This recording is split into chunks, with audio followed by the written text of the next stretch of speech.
Hello to all my story lovers. Welcome back in Story Time channel.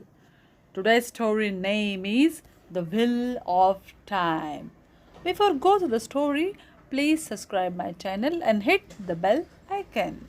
Now let's go to the story. King Rishabhdeva had two wives, two daughters and 100 sons, of whom Bharata was the eldest and Bahubali the youngest. Both the sons were handsome and excelled in both statecraft and warfare. When Rishabhdeva decided to become a monk, he divided his kingdom among his sons and his knowledge between the two daughters. Soon after, he retired to the forest to live out the rest of his days. One day, a chakra or a sort of wheel appeared unexpectedly in the weapons room in Bharata's kingdom. Such a chakra was an indication that the king of the land would become an emperor or the sovereign. Bharata was accelerated. As expected, the chakra started moving on its own and Bharata followed it along with his troop. The chakra moved across many lands and the kings ruling those areas accepted Bharata's supremacy without a fight. However, as the chakra neared the city of Ayodhya, it stopped. Bharata waited for a long time, and yet the chakra did not move further. So he called a few learned men to the location, who observed the chakra and remarked, "This is the most likely because your 99 brothers have not accepted your supremacy. That's why the chakra is not moving further." Bharata was deeply enraged. Fueled by his desire to become the emperor, he declared war against his brothers and marched towards their kingdoms, fully prepared for battle. 98 of them realized the futility and the losses that would entail. They thought of their father, decided to become monks like him, and handed over the region of their kingdoms to Bharata. However, the youngest brother Bahubali did not give in. He thought, "Why should I be subordinate to my brother? I am his equal in every way and similarly suited to be emperor."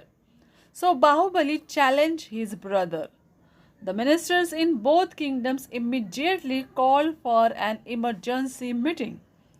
Together they exchanged opinions until they were all in agreement. This fight is between the brothers.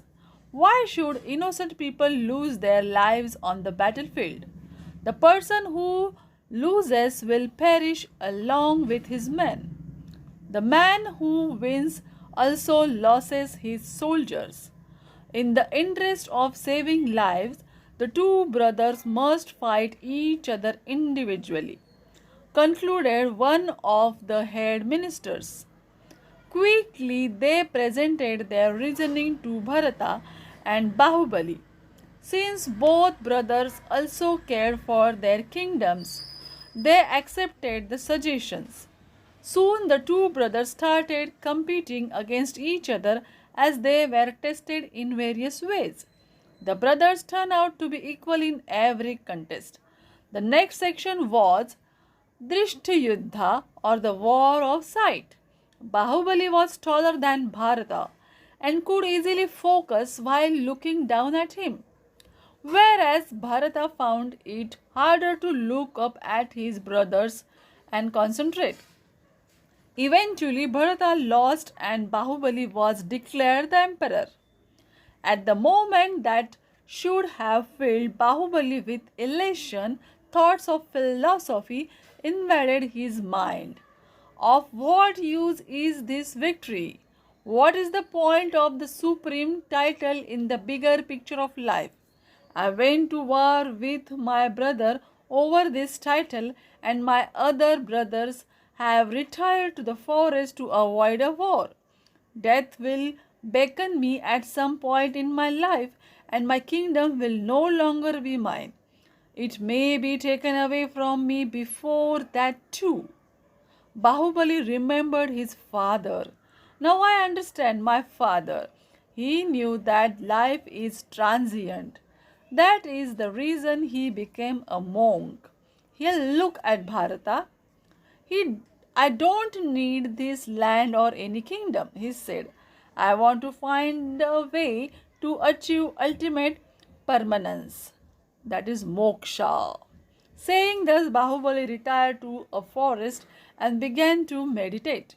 Weeks and then months passed. In time, creepers grew on his body.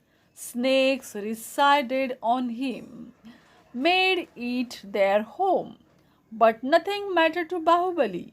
He did not eat food, worry about the seasons, or stop his pursuit. He was at peace.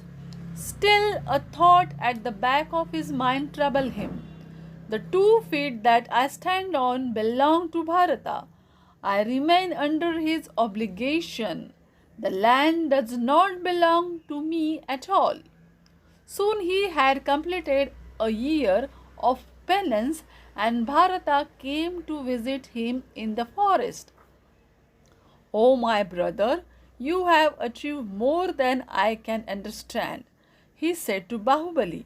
"Material comforts do not matter to you, and you are worthy of being worshipped throughout the kingdom. I must learn from you.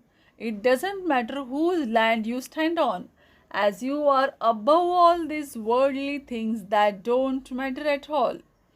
The words quieted Bahubali's mind, and he became calm.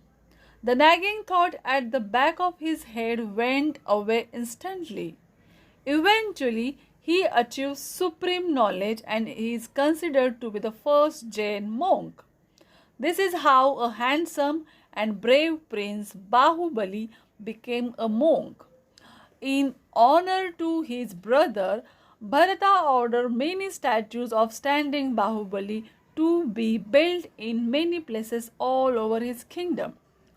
Today, Bahubali stands as a symbol of detachment at the height of achievement and as a symbol of dedication in meditation. The most beautiful statue of Bahubali, with a height of 59 feet, can be seen in Shravanbelgola in Karnataka. Many others are still in existence today. This is the end of the story. Do you like it? Then comment it. Bye bye.